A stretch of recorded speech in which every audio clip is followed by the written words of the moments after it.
سيدنا مولانا محمد الذي عمت به سنة العالمين وعلى آله وصحبه الكرام إلى يوم الدين. أما بعد قالوا سبحانك لا علم لنا إلا ما علمتنا إنك أنت العليم الحكيم ولا حول ولا قوة إلا بالله العلي العظيم ونفعنا به في الدارين آمين يا الله يا مجيب السائلين. سعادة المحترم المشايخ وعالم العلماء وبالخصوص في kita guru kita di Andrian di Badri Munawi segenap asatid jamaah yang dimuliakan Allah Subhanahu wa taala. Ada satu yang menarik dalam hidup ini ketika Allah Subhanahu wa taala itu mengilhamkan syukur dalam satu ayat, walaqad atayna luqmana hikmata an yashkur lillah. Jadi hikmah syukur itu kapan sih terjadi? Ketika apa yang ada lalu saat tiada baru kerasa.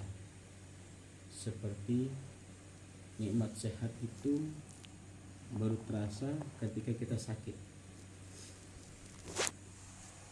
Sahabat-sahabat yang masih muda ini belum begitu kerasa kalau dibandingkan dengan yang kayak nih udah itu coba tanya ke beliau waktu mudanya mungkin jos sekali itu. Ya, sama seperti Al-Fakir itu kan ketika di usia yang sekarang itu penyakit perlahan-lahan itu mulai datang ya, cepat capek, tapi kalau sahwat masih kuat ya.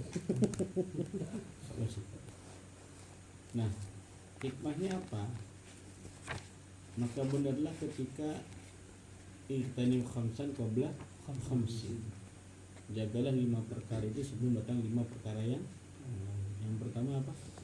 Syabab baka qabla haramika.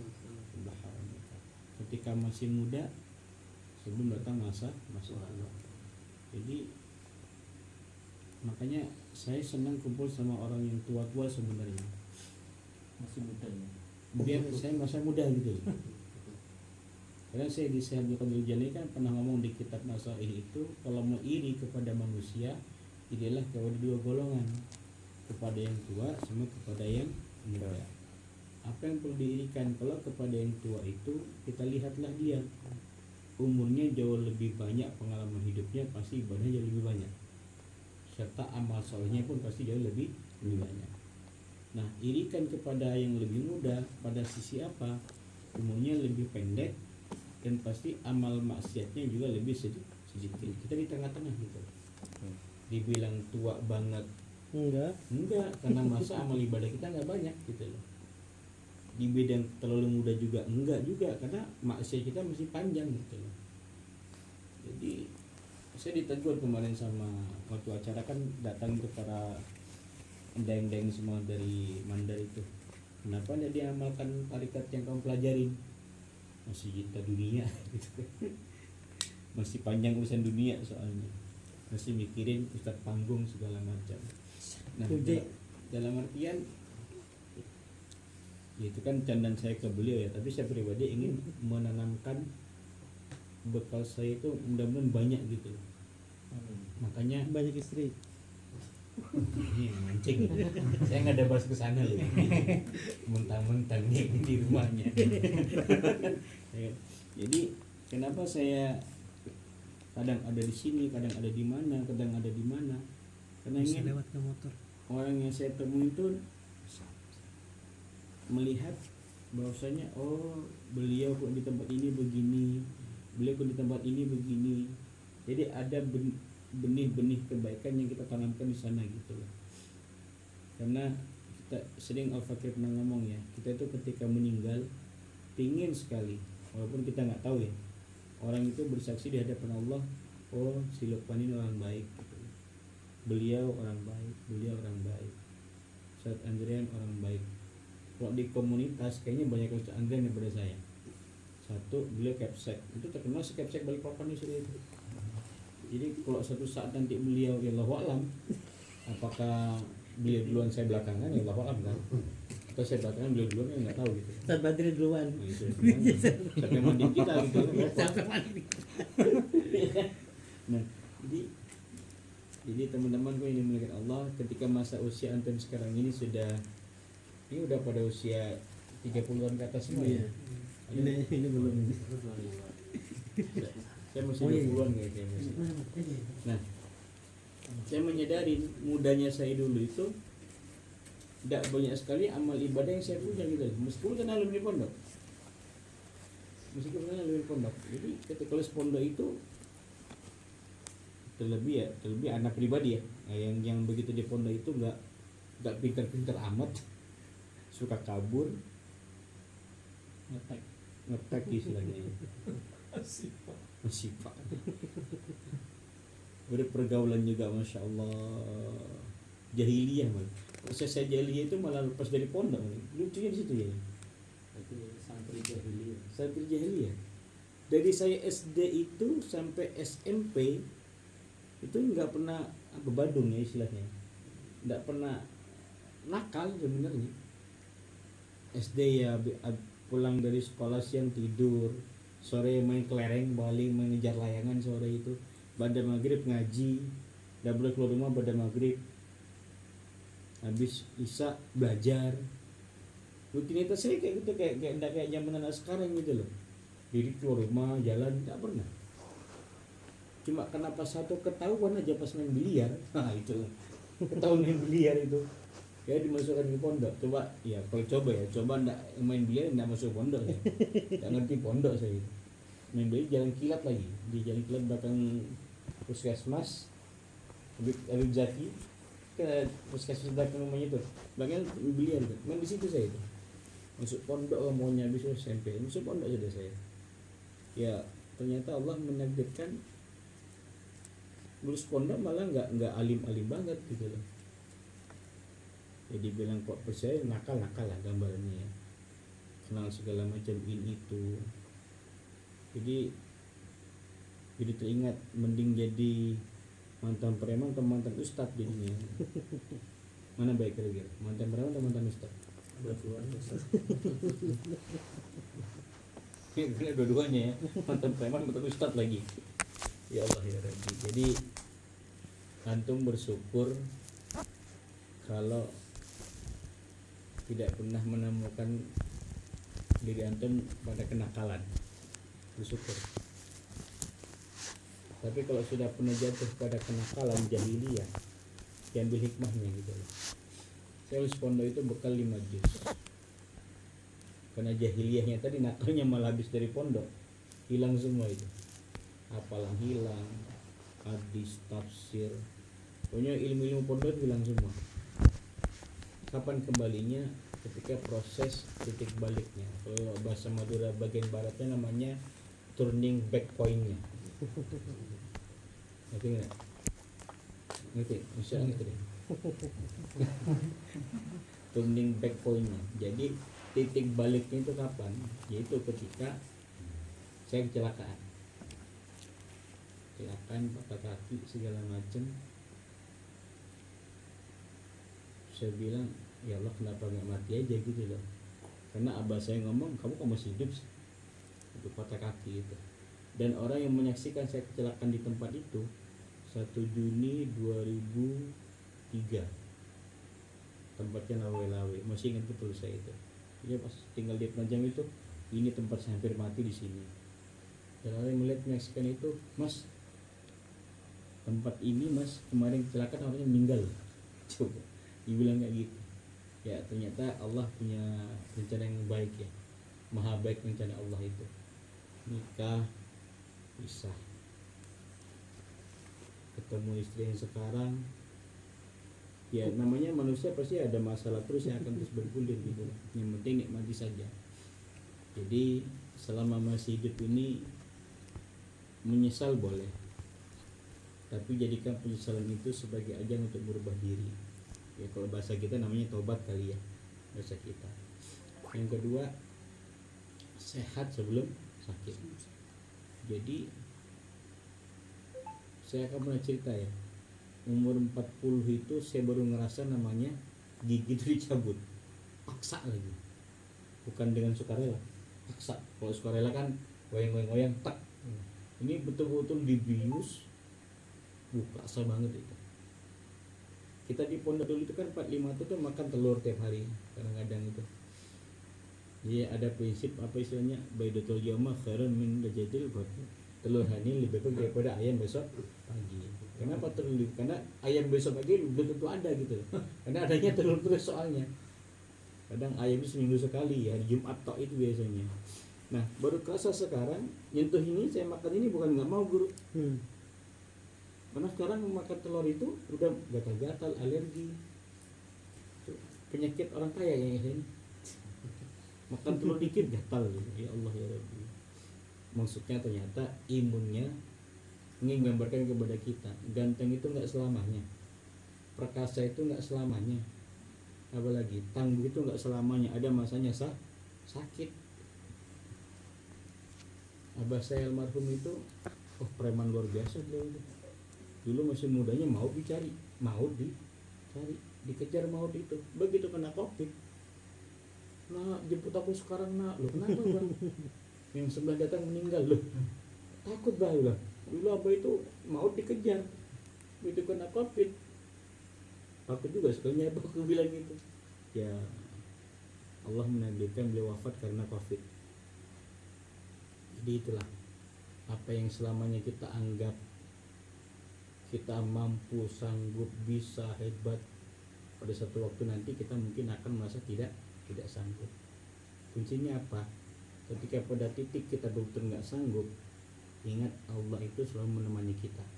Makanya kalimatnya innallaha ma'ana, Allah selalu bersama kita. Saya nggak nyangka itu.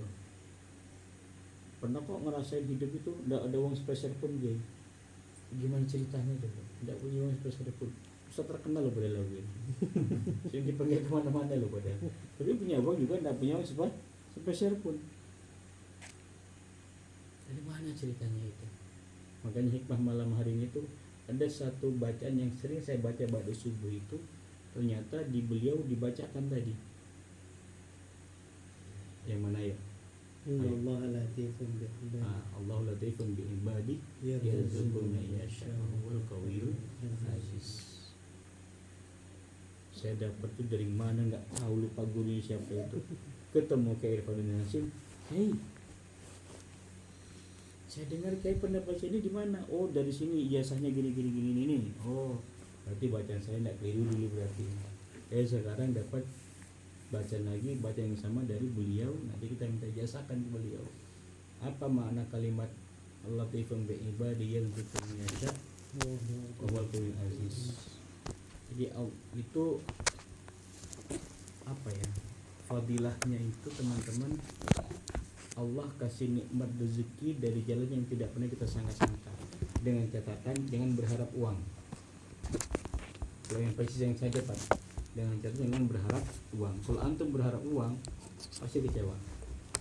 Rezeki itu kan banyak ya.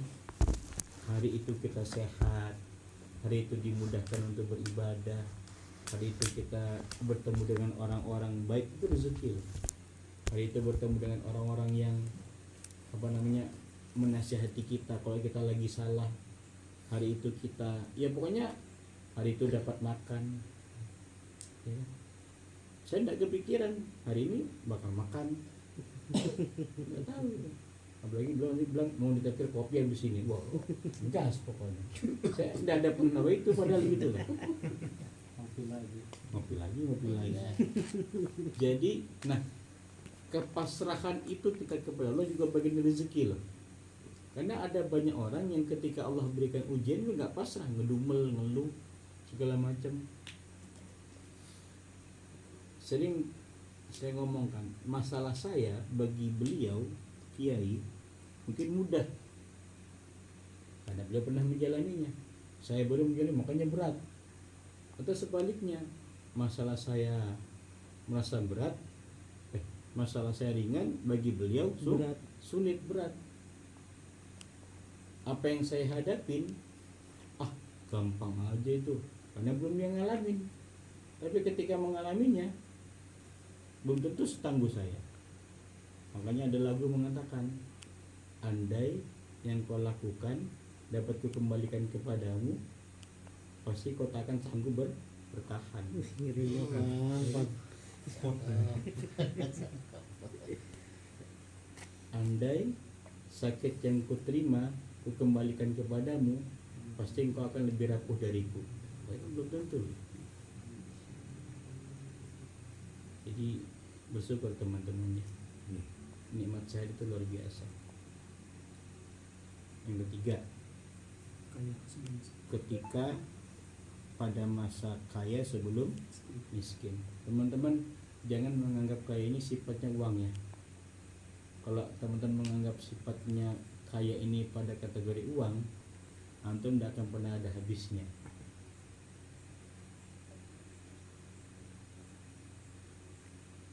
Tapi kaya ini lebih kepada kaya akan waktu, kaya akan kesempatan, kaya akan yang sifatnya immateri lah, yang tidak hanya bersifat materi saja. Ya kalau pas ketepatan antum juga kaya memang secara materi, ya alhamdulillah. Karena tidak sedikit orang yang kaya secara materi mampu bersyukur gitu.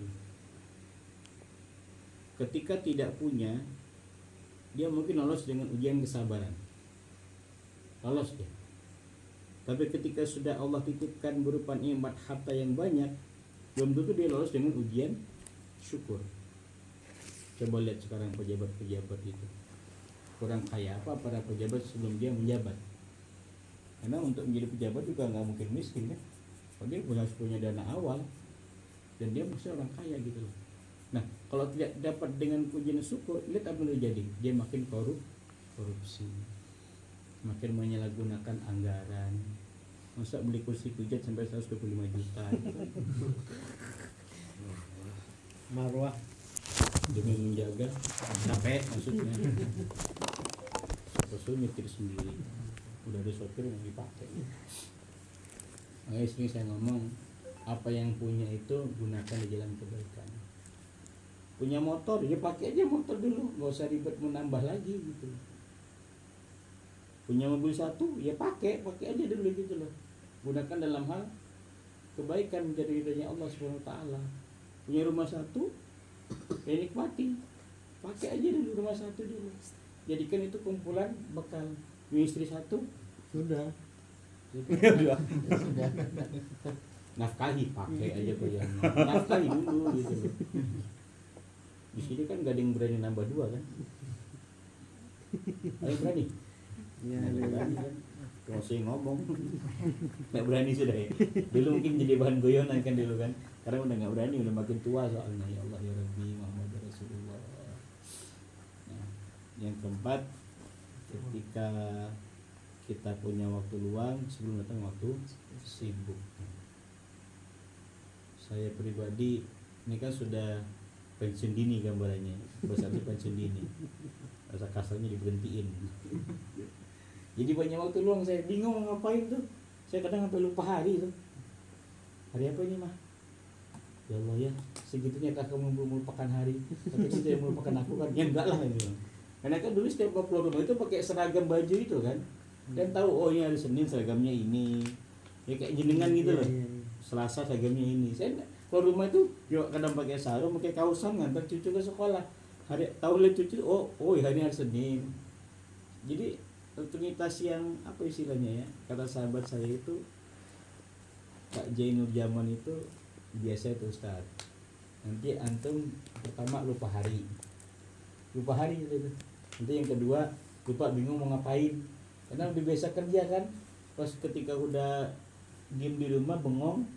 Kalau kayak Ki Badri ini banyak kerjaannya, malah banyak anak, karena banyak anaknya gitu loh, jadi bingung ya makan banyak anak gitu. Jadi ternyata oh begini ya rasanya tidak bekerja ya. Oh begini ya, makanya teman saya bilang mulai harus banyak-banyak tirakat gitu. Dan enggak, ya itu karena penyakit yang dilupakan makin akan cepat datang, penyakit dilupa itu. Tadi lupa hari, lupa pakai pakaiannya apa. Tapi saya nggak lupa istri kok, tenang aja, masih aman gitu. Yang kelima, hidup sebelum mati. Nasihat yang paling kuat yang pernah kita ingat dari apa mahfuzat itu ya, ish kariman au mut syahidan, hiduplah yang mulia atau mati yang syahid. Apa sih maknanya?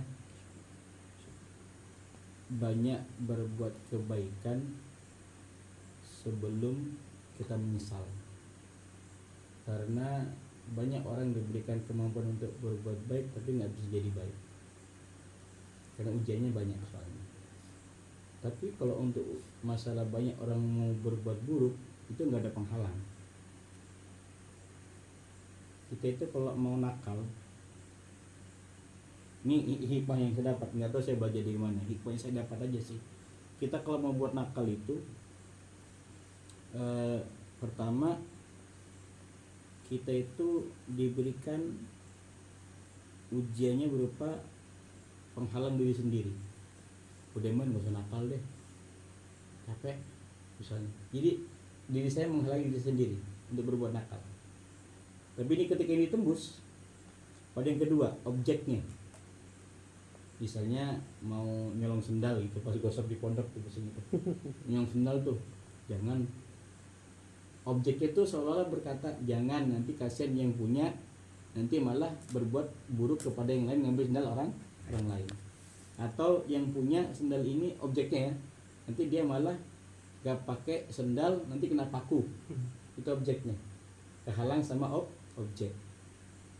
Yang ketiga, kalau ini nggak bisa ditembus lagi nih, yang ketiga ada teman yang ngingetin, nanti gosok ketahuan Ustaz nanti bahaya. Bisa ada teman gitu biasanya kan, diingatin, jangan, kasihan. Nanti kamu curi, kamu gosok sendal dia, nanti setelah itu sendal juga digosok. Ada teman ngingatin, nah itu bagus gitu ya. Nah, ketika 3 benteng ini lewat, Allah itu ya udahlah, kalau emang lo nggak bisa dikasih tahu, selalu deh. Hanya kecebur kepada maksiatan segala macam. Ya dalam satu kalimat Allah itu fazadahumullahu maradha. Ditambah sakit hatinya. Artinya pertama belum sakit-sakit amat gitu, masih belum kerasa. Yang kedua mulai sakit ini orang ini berarti ini, tapi masih bisa sembuhin kalau ada obatnya gitu loh. Tapi yang ketiga ini hasilnya memang orangnya pengen sakit sebenarnya sampai nggak bisa diobatin. Ya akhirnya ya udah fazadahumullahu maradha. Mau berbuat baik juga begitu, ada aja halangannya kadang-kadang. Tapi kalau berbuat baik ini kan yang penghalangnya setan aja palingnya.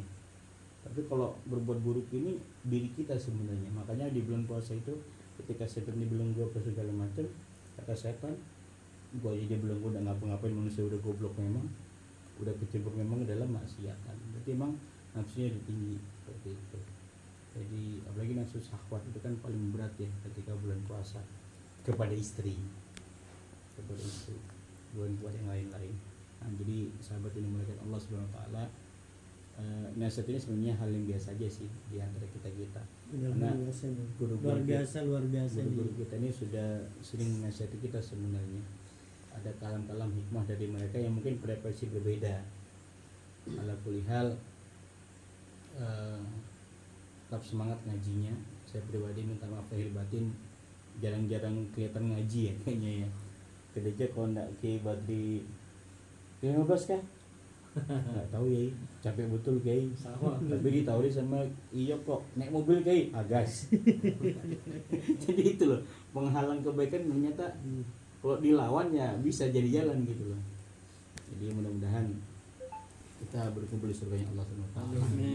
Jauh-jauh inilah yang akan nanti meminta kepada Allah, doa Allah, mana Ki Andrian yang ngajari kita ngaji apa segala macam, mana murid-murid beliau yang masih ketika ngaji masih terbata-bata tapi semangat ngajinya yang menjadi penambah pahala pastinya, mana guru-guru kita yang lainnya, panggil antum bisa protes kepada Allah karena ketika antum masuk surga guru-gurunya tidak masuk surga itu kan ya keterlaluan gitu ya. Kita yang ngajarin pintu surga, kita yang ngajarin kunci surga kok malah nggak masuk surga. Antum kan sudah dapat kunci surga kan? Dapat belum? Semua udah dapat belum? Gua dapat contekan itu. Masih sudah dapat belum kunci surga? Ditebus. La ilaha illallah ditambahi Muhammad Rasulullah. Jadi ya man qala la ilaha illallah dakhalal jannah. Barang siapa membaca la ilaha illallah punya masuk surga. Dalam artian jangan menggampangkan. Udahlah yang penting hafal la ilaha illallah, enggak usah salat, jangan. Enggak puasa, enggak ibadah, jangan, tetap ibadah. Gitu loh. Nah, la ilaha illallah itu penambalnya nanti. Ditambah lagi syafaat Nabi Muhammad sallallahu alaihi wasallam. Insyaallah masuk ke yang Allah Subhanahu wa taala. Panjang ternyata ya. Kira sedikit. Kita minta doa, mohon Kiai Badri juga mendoakan kita semua lah ya. Dan dengan ya tambah-tambah sedikit juga nasihatnya. Monggo, terima kasih banyak minta doa. Dan akhlaknya semuanya. Al-Fakri ini bukan kategori orang baik. Bukan juga orang yang lebih soleh, enggak. Cuma lebih terkenal aja. Dan lebih viral kemarin. Astagfirullahaladzim. Ya, hadallahu yakum ajmain wa billahi hidayah wa billahi inayah. Assalamualaikum warahmatullahi wabarakatuh. Tambahan tuh dikit ya. Itu kayak kafre ini. Kalau makan itu tambahnya saya sedikit ya. Enggak gini. Ini istiqomah lah. Istiqomah berat. Ya. Istiqomah berat apa ringan tuh? Berat. Jauh. Ya. Sekolahnya jauh. Istiqomah itu memudahkan sebenarnya. Kemudahan istiqomah ngaji sama beliau malam Rabu. Ya. Kemudian bisa istiqomah. Itu aja.